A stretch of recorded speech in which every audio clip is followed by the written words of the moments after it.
함께 있습니다.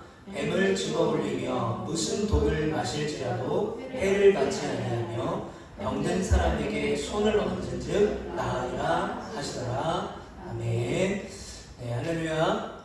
네, 오늘도 주님의 말씀을 전하는 자, 또 주님의 말씀을 듣는 자에게 동일한 하나님의 은혜가 있기를 축복하며 또 그 말씀 따라 살아갈 수 있는, 승리할 수 있는 우리 모두가 되시기를 간절히 축복합니다. 이 시간에는 마가복음 16장 14절부터 18절까지의 말씀을 통해서 기적보다 표적, 표적보다 믿음이라는 말씀의 제목으로 함께 은혜를 나누겠습니다. 요즘만큼 TV를 틀지 않아도 트로트를 많이 들을 수 있는 때는 없는 것 같아요. 그리고 요즘만큼 저에게 인사를 하는 사람들이 많은 적이 없었던 것 같습니다. 이렇게 차를 타고 가도, 길을 걸어가도 수도 없이 저에게 인사를 해요. 그래서 제가 우리 교회가 유명해졌나? 내가 유명해졌나? 생각을 했습니다. 그런데 선거 유세 현장이었어요. 온갖 트로트를 다 틀고 기호 몇 번 누구를 외치면서 빨간색, 파란색 여러 색깔들의 옷을 입으면서 인사를 하며 외칩니다. 이들이 왜 이렇게 열심히 할까요? 저도 다른 지역에서 살다가 왔지만 이번 연도에 특히 더 많이 이렇게 유세를 하시는 것 같아요. 한 표라도 더 얻기 위해서 간절한 마음으로 쉬지 않고 외치는 것이죠. 그래서 선거철이 되면 동네가 아주 시끌벅적합니다. 어제 제가 이제 주일 말씀을 준비하고 또 예배를 준비하고 있었는데 저희 집 바로 창문 앞에서 마이크 소리가 크게 들리는 거예요. 내다봤더니 저기서 유세를 하고 계셨어요. 자, 우편으로 날라온 선거 공보물 다 보셨을 겁니다. 저는 다 끝까지 다 자세히 읽어보고 미리 투표를 했는데 그것만 읽어보면 어떤 생각이 드냐면요. 이 제주도가 금방 변화될 것 같아요. 네. 제2공항도 내년이면 생길 것 같아요. 그리고 이 교육혁신, 아이비 교육혁신 이런 것들도 금방 일어나서 모든 우리 어린아이들이 행복한 세상이 올 것만 같습니다. 그런데 안타까운 건 뭐냐면 믿을 수가 없다는 거예요. 왜 그렇습니까? 이전의 실망들이 쌓였어요. 약속을 했지만 이루어지지 않는 약속들이 너무 많습니다. 한 표, 그러니까 표를 얻기 위해서 공약을 한 거지 정말 시민들을 위해서, 도민들을 위해서 공약을 건 게 아니었기 때문에, 약속이 제대로 이루어지지 않았기 때문이죠. 선거철만 되면 이분들이 시장이건 어디건 나가서 도민들과 인사하고 막 악수하고 하지만 이 선거가 끝나고 나면 찾아볼 수가 없어요. 그러다 보니까 믿음이 사라지는 것이죠. 특히 우리가 지금 살아가고 있는 시대는 어떤 시대입니까? 불신의 시대입니다. 그리고 음모론의 시대를 살아가고 있어요. 전화비리 올립니다. 모르는 전화가 오면 의심부터 하죠. 보이스피싱이 아닐까. 모르는 사람에게 호의를 받게 되면 의심부터 하게 됩니다. 이런 불신의 시대, 함부로 어떤 사람도 믿지 못하는 그런 시대가 되었죠. 그러다 보니까 더 누군가의 말을 믿지 못하는 시대가 되었어요. 여러분, 오늘 본문 속의 제자들의 모습도 어쩌면 이와 비슷했습니다. 그런데 제자들에게 다른 것은 한 가지가 있었어요. 제자들은 예수님의 부활의 소식을 확실하게 들었어요. 증거도 있었어요.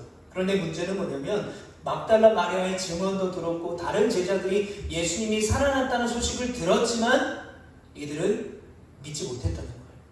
자, 그래서 14절에 예수님이 그들의 믿음 없는 것과 마음이 완악한 것을 꾸짖으셨다라고 말씀하세요. 어떻게 아직도 그렇게 믿음이 없느냐? 어떻게 아직도 그렇게 너희 마음이 완악하냐? 왜 이렇게 꾸짖으실까요? 여러분, 제자들이 어떤 사람이었습니까? 그 누구보다도 예수님을 가까이 하고 예수님과 함께 먹고 마시며 예수님의 기적과 능력을 다 체험했던 사람들이었어요. 그런데 수도 없이 예수님께서 자신의 죽음에 대해서, 부활에 대해서 말씀하셨는데 여전히 이들이 부활을 믿지 못한다? 증거가 없어서일까요? 아니죠. 증거는 충분했습니다. 믿음이 없어서죠. 믿음이 없는 것. 그런데 이들의 믿음이 왜 없느냐? 여기서 마음이 완악하다라는 표현을 쓰고 있습니다. 자, 여기서 완악함이라는 말을 원어로 보면 어떤 의미를 가지고 있냐면 어떤 것으로 인해서 마음이 굳어있다라는 표현을 하고 있어요. 그러니까 이들은 절망과 두려움에 마음이 굳어있었어요. 어떤 절망입니까? 예수님이 십자가에 달려 돌아가셨어요. 예수님이 죽으셨어요. 이제 예수님은 안 계셔. 어떤 두려움입니까? 예수님을 죽인 저 군사들이 나도 죽이지 않을까. 그 절망과 두려움에 마음이 굳어 있었다. 완악해졌다라는 거예요. 그리고 세상과 단절된 채 문을 닫고 이들이 숨어 있었고요. 자기의 사고 안에 갇혀 있었습니다. 즉 자기의 인식과 경험만을 절대화해서 믿었던 거예요. 예수님은 죽으셨어. 부활할 리가 없어. 그러다 보니까 당연히 부활이 믿어지지가 않는 거죠. 왜 그럴까요? 여러분, 부활은요, 우리의 경험과 우리의 지식과 우리의 생각을 뛰어넘는 놀라운 하나님의 역사이기 때문에 그래요. 여러분, 이들은 믿지 못했습니다. 오히려 부활의 소식을 거부했죠. 제가 아주 오래전에 전도사 시절에 이 전도 폭발이라는 프로그램 훈련을 받은 적이 있어요. 말도 되게 대단하죠. 전도 폭발. 얼마나 대단하면 폭발이 일어나냐. 한 15분, 20분 정도 되는 이 전도문이 있어요.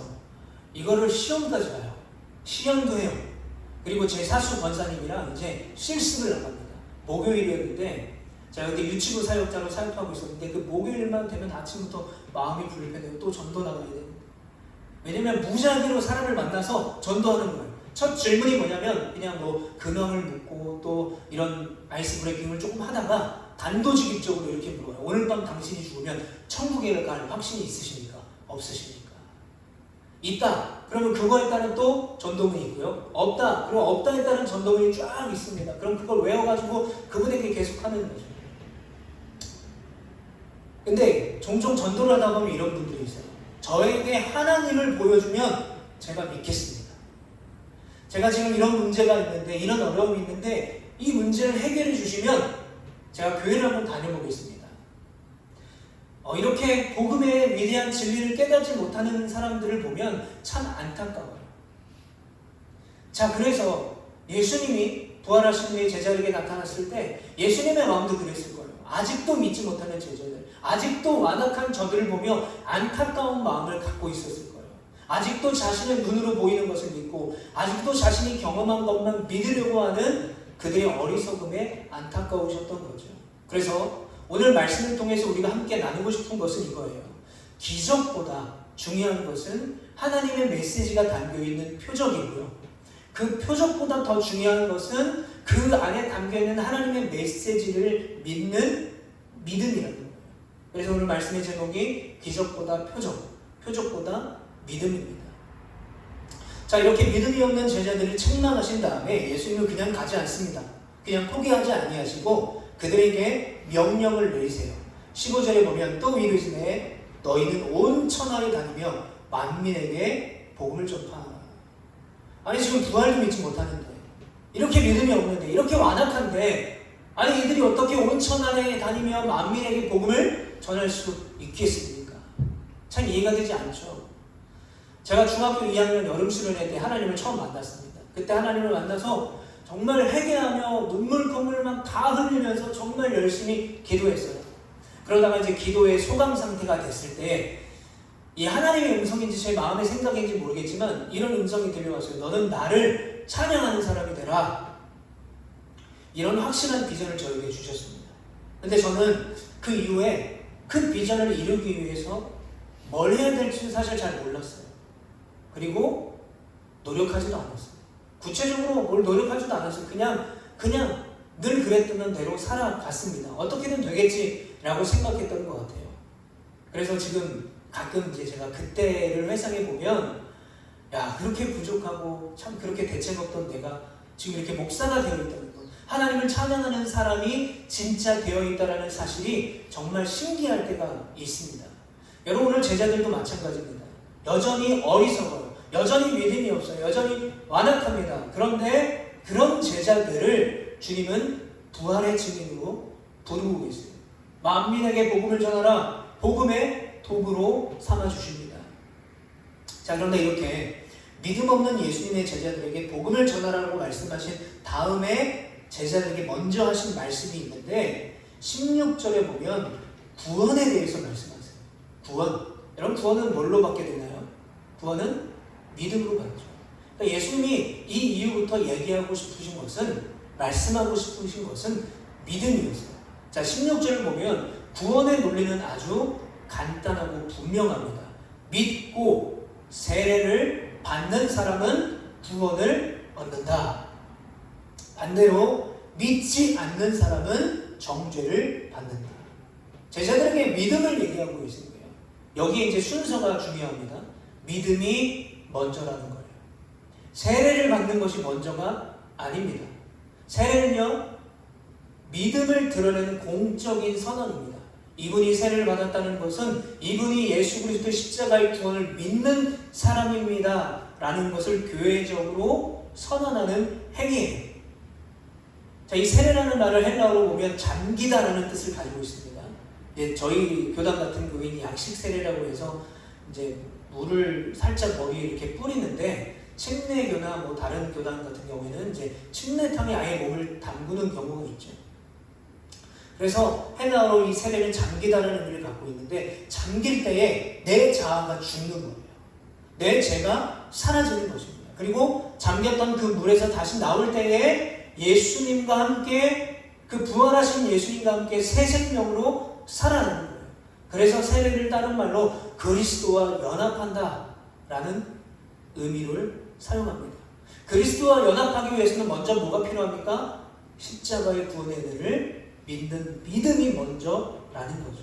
자, 그렇다면 그렇게 믿고 세례를 받은 자, 구원을 얻은 자, 어떻게 살아가야 되겠습니까? 예수님의 십자가와 부활에 동참하며 살아야 돼요. 오늘 예수님께서 제자들에게, 순서는 좀 바뀌었지만 명령하신 것, 만민에게 복음을 전하라. 십자가의 부활에 동참하는 삶은요, 결국 복음을 전하는 삶인 거예요. 그것이 진짜 구원받은 자의 삶이라는 것입니다.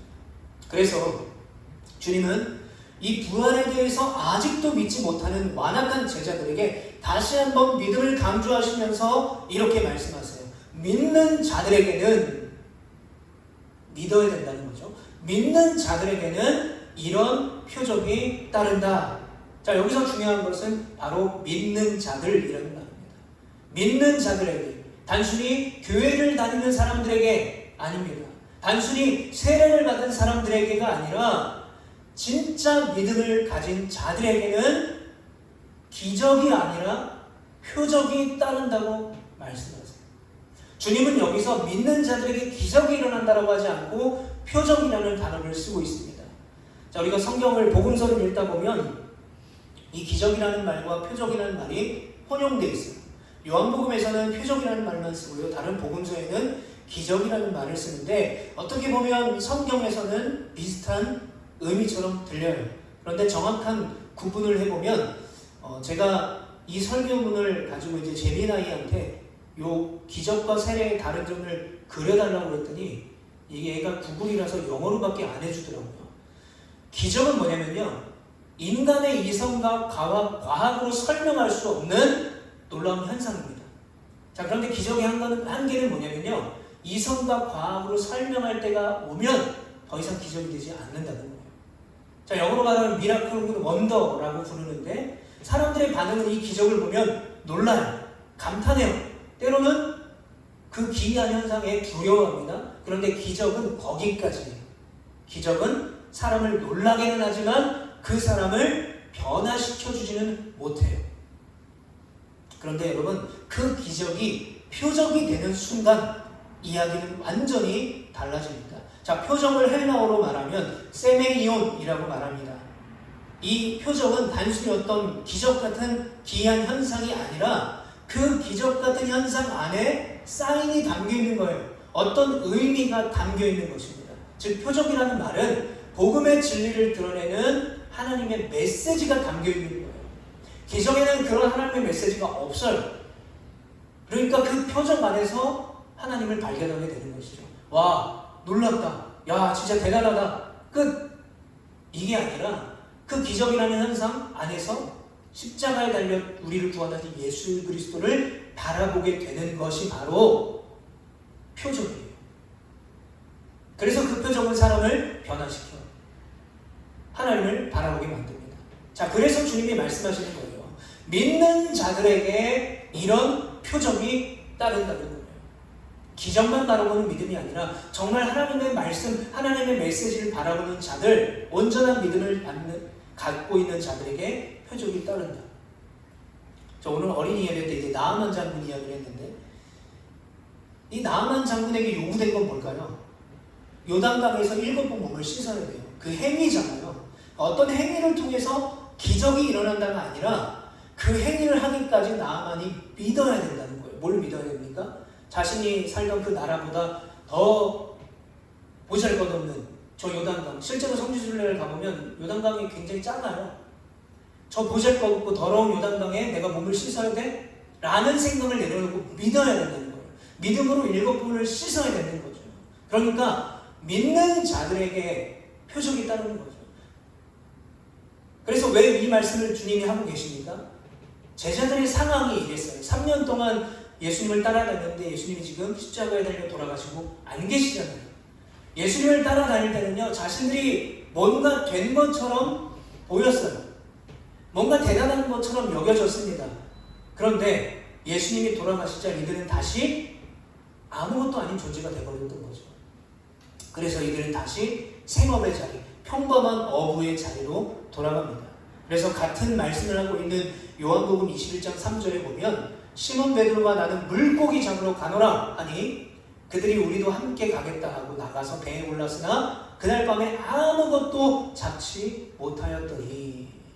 자, 여기서 시몬 베드로의 말투는요, 원어로 따르면 약간 이런 느낌이에요. 에이, 예수님도 돌아가셨고 부활하셨다는데 믿어지지도 않고 저는 그냥 물고기나 잡으러 가렵니다. 이런 뉘앙스예요. 근데 다른 제자들도 그러면 우리도 그냥 물고기나 잡으러 갑시다. 부활하신 예수님이 진짜로 나타나겠어요? 라는 뉘앙스예요. 그런데 나가서 고기를 잡았는데 그 베테랑 어부들이 한 마리도 잡지 못해요. 왜요? 그들이 있어야 될 자리는 거기가 아니었기 때문에.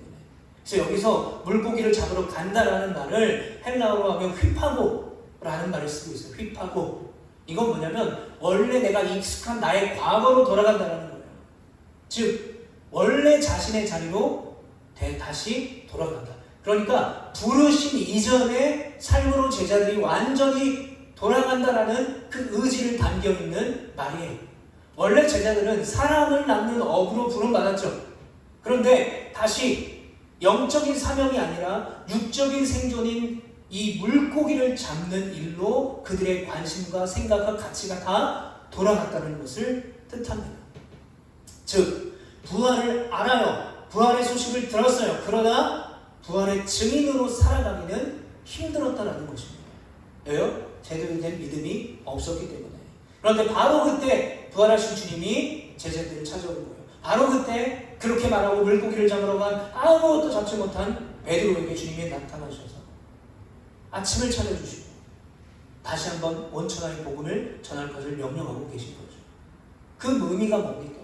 너희가 지금은 연약해도, 너희가 지금 심지어 부활을 믿지 못하여도 믿는 자들에게는 이런 표적을 따를 것이다. 그러니까 믿어라 라는 거예요. 또 다른 의미가 어떤 의미가 있습니까? 여러분, 복음은 완벽한 사람을 통해 전해지는 것이 아니라는 거예요. 그래서 오늘 우리에게 절대적으로 필요한 것은요, 큰 기적이 아닙니다. 내가 큰 기적을 일으키고 큰 능력을 행하는 것이 아니라 우리에게 절대적으로 필요한 것은 더 깊은 믿음인 줄 믿는 우리 모두가 되시기를 축복합니다. 왜냐하면 오늘 말씀의 제목처럼요, 기적보다 더 중요한 것은 표적이고요, 표적보다 더 중요한 것은 믿음이기 때문에 그래요. 그리고 이 말씀은요, 이제 사도행전으로 가면 실제로 이루어지기 시작합니다. 자, 사도행전을 보면 제자들이 완벽한 사람으로 변화되어서 그들의 능력이 나타났던 것이 아니었습니다. 그들은 여전히 연약했어요. 여전히 두려웠습니다. 여전히 제대로 된 믿음을 갖지 못했어요. 그런데 그들에게 예수님이 약속한 이것이 임했습니다. 바로 성령님이 그들에게 임하셨어요. 오직 성령이 너희에게 임하시면 너희가 권능을 받고, 또 다른 말로 하면 믿는 자에게 이런 표적들이 따른다라는 그 권능을 너희가 받는다는 것입니다. 그럼 어떻게 됩니까? 땅끝까지 증인이 될 수 있다는 거예요. 여기서 중요한 말씀이 있습니다. 권능의 목적이라는 거예요. 왜 권능을 주시냐? 왜 제자들이 권능을 받느냐? 성령의 권능을 받는 사람을 유명하게 만들어주기 위해서 주시는 게 아니라는 거예요. 신비한 체험을 자랑하기 위해서 주시는 능력이 아니라는 거예요. 오직 한 가지, 내 증인이 되리라. 즉 성령의 권능은요, 복음을 위한 능력이라는 거예요. 복음만을 위한 능력이라는 것입니다. 그래서 사도행전을 보면 이 사실이 분명하게 나타나고 있어요. 마가복음에서 말한 그 믿는 자에게 일어나는 표적들이 실제로 일어나요. 그 마가복음에서 말한 표적이 어떤 것입니까? 믿는 자들에게는 이런 표적이 따를 건데 곧 그들이 내 이름으로 귀신을 쫓아내며 새 방언을 말하며 뱀을 집어올리며 무슨 독을 마실지라도 해를 받지 아니하며 병든 사람에게 손을 얹은즉 나으게 하시더라. 자, 이런 표적들이, 이런 하나님의 능력들이, 이런 성령의 권능들이 사도행전에 실제로 일어납니다. 베드로는 예수님을 모른다고 3번이나 부인했던 사람이에요. 십자가 앞에서 도망쳤던 사람입니다. 십자가 앞에서 그 어떤 제자보다도 예수님을 강력하게 부인했던 사람입니다. 그런데 성령이 임하자 배운 게 많지도 않았던 베드로의 입술에서 담대한 복음이 전해지기 시작해요.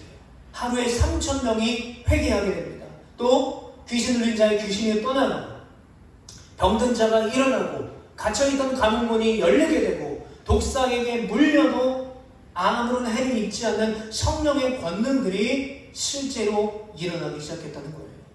자, 그런데 중요한 것은 뭐냐면 사도들은 그 표적 자체를 과시하지 않았어요.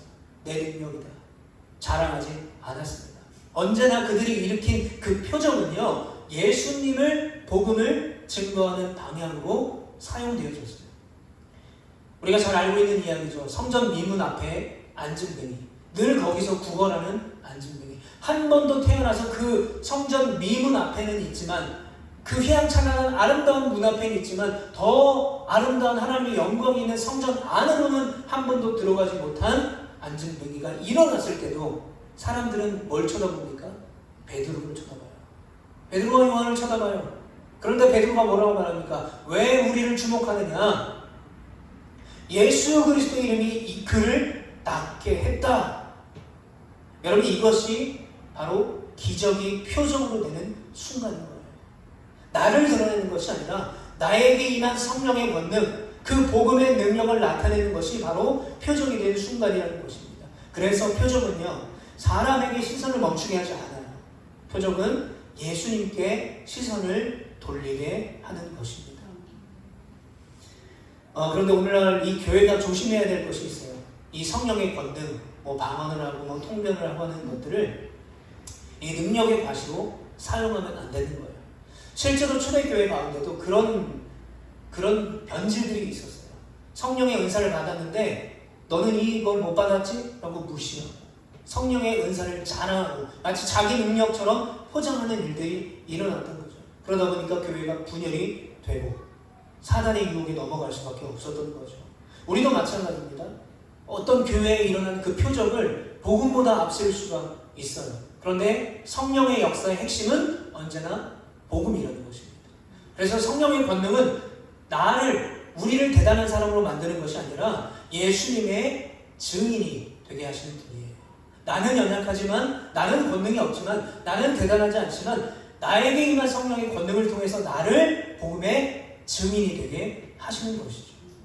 그래서 사도행전의 역사는요, 결국 이 마가복음 16장의 성취예요. 믿는 자들에게 이런 표적이 따른다.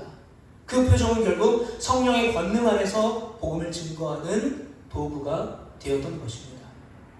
또 한 가지 중요한 사실은 그 복음을 증거하는 도구, 놀라운 성령의 권능들이 일어난 그 현상들은 믿는 자들에게 일어나서 믿는 자들을 통해서 일어났는데 이 믿는 자들의 어떤 형편에 따라 차등을 두지 않았어요.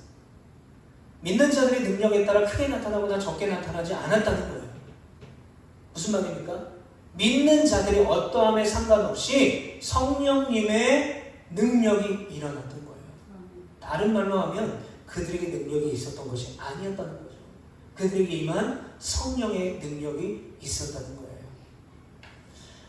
그런데 이제 말씀 전한 저도 또 말씀 듣는 우리도 문제가 있습니다. 자, 이렇게 너무 잘 알아요. 이렇게 말씀을 전해요. 말씀을 듣고 아멘 합니다. 그런데 문제는 뭐냐면 이 마귀가요, 자꾸 우리에게 능력이 좋고 나쁘고를 판단하게 만들어요. 나 스스로의 능력이 어떤지를 자꾸 측정하게 만들어요. 그리고 다른 사람과 비교하게 돼요. 비교하게 만들어요. 야, 저 사람보다 너 능력 없지. 너 저 사람보다 능력 많아야 돼. 그래야 살아남을 수 있어. 마치 그것이 성공의 기준인 것처럼 우리의 영적인 그 은혜를 혼탁하게 만듭니다. 그래서 때로 우리가 어떻게 됩니까? 낙심할 때도 있어요. 내 스스로가 초라해 보일 때가 있어요. 목회자님 저 역시요, 이 유혹에, 이 마귀의 관계 앞에 자유하지 못할 때가 참 많은 것 같아요. 특별히 이제 제가 교회를 개척하고 사역의 현장에서 더 많이 느끼게 되는 것 같아요. 부교육자로 사역할 때는 잘 몰랐는데 이제 개척을 하고 이렇게 사역을 하다 보니까 자꾸 비교하게 되더라고요.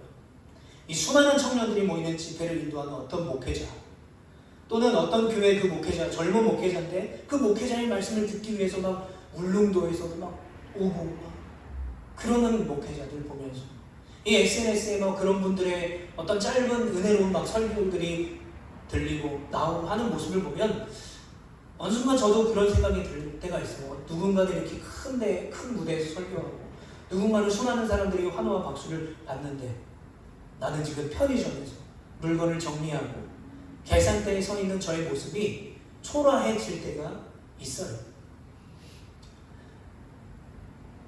이런 생각을 할 때마다 내가 아직도 부족한 사람이구나 라는 것을 절실하게 느낍니다. 물론 사람이라면 당연히 그런 감정을 느낄 수밖에 없지만 복음을 전하는 자로 부름받고 믿는 자로 산다고 하는 저도 이런 사단의 관계와 유혹 앞에 어쩔 수 없이 넘어질 때가 많아요. 수도 없이 이 생각과 이 마음과 싸웁니다. 그래서 요즘 들어서 바울이 말한 이 말이 절실하게 이야기해요. 오라, 나는 공고한 자입니다. 저 대단한 바울도 맨날 저렇게 공부하다고 했는데 당연히 나도 공부할 수 있겠지. 그런데 여러분, 오늘 말씀을 보십시오. 오늘 말씀에 많은 위로를 받게 됩니다. 여러분, 예수님이 사용하시는 사람들은요, 처음부터 대단했던 사람들이 아니었어요. 예수님이 십자가 죽음 앞에 다 도망갔던 사람들입니다. 다 숨었던 사람들이었어요. 부활조차 보았지만 증언이 있었지만 믿지 못했던 사람들이었어요. 그런데 그럼에도 주님은 그들에게 뭐라고 말씀하십니까? 믿는 자들에게 이런 표적이 따른다는 거예요. 여러분, 주님은요, 능력 있는 자들에게 이런 표적이 따른다라고 말씀하지 않으셨어요.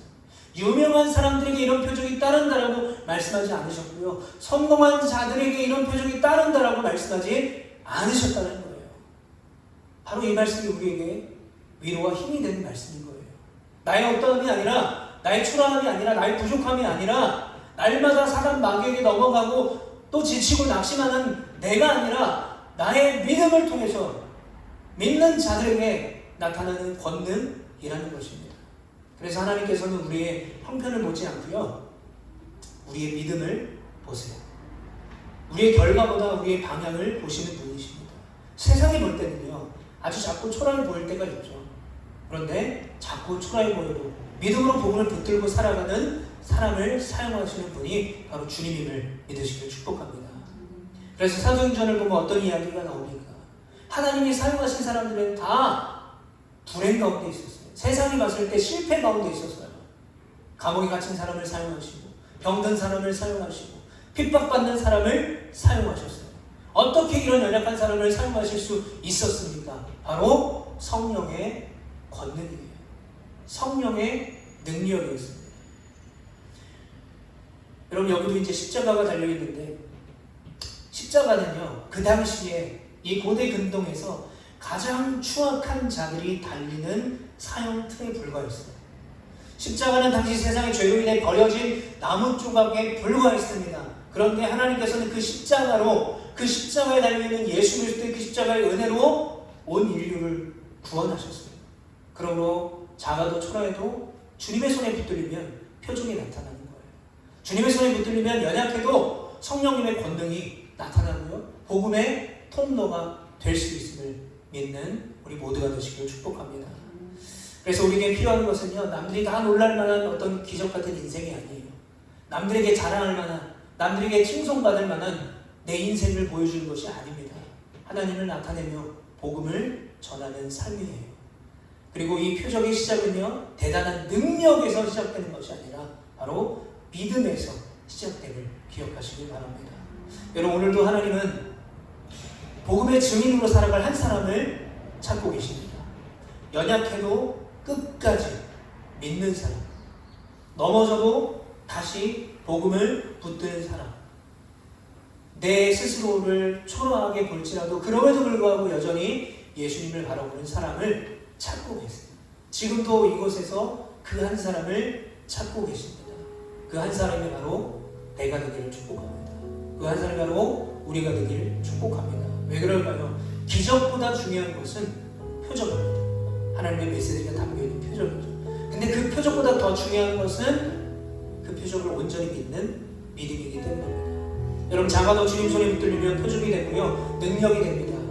연약해도 믿음으로 살아가면 복음의 증인이 될 수 있습니다. 사랑하는 성도 여러분, 이번 한 주도 어떤 나의 연약한 모습에 낙심하는 사람이 아니라 많은 사람들이 인정해주는 내 능력, 결과, 그 기적을 보이려고 애쓰는 사람이 아니라 내 삶으로 예수님을 드러내는 믿음의 사람으로, 권능의 사람으로 살아가는 저 여러분들이 되시기를 주님의 이름으로 간절히 축원합니다. 우리 시간 우리 들은 말씀을 기억하면서 같이 기도하기 원합니다. 주님, 누구나 인정할 만한 기적을 나타내기를 원하는 삶이 아니라 예수님